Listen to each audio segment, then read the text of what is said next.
Kamusta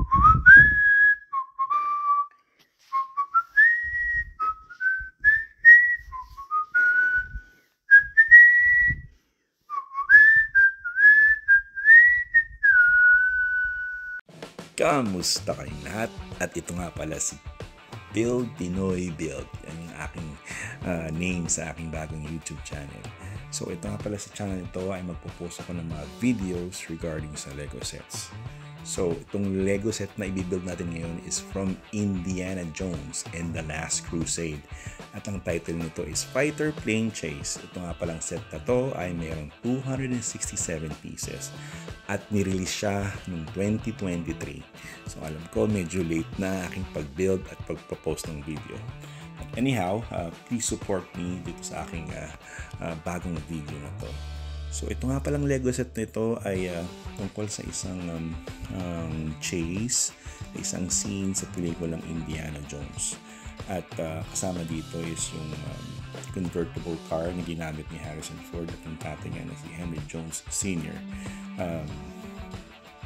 So kasama rin dito yung isang fighter plane na humabol sa kanila habang lumilipad, and then syempre nagkaroon ng chase, and then nagkaroon ng konting action and everything. So pinaka-highlight nitong scene na to is yung pumasok yung kotse sa loob ng isang tunnel, and then yung airplane ay sumulog dun sa tunnel, but then of course hindi niya napasok yung tunnel, so nasira yung wings niya. So magandang scene to at medyo exciting. So ito nga pala sa channel na to is magpo-post ako ng mga videos regarding review some Lego sets at magbibigay din ng mga konting stories regarding dun sa sets na yun.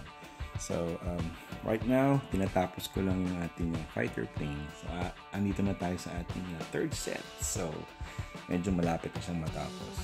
So I think tinapos ko lang tong set na to for more or less an hour or 45 minutes. So hindi siya masyadong matagal gawin. Pero may mga Lego sets talagang matagal at you have to put your time into it.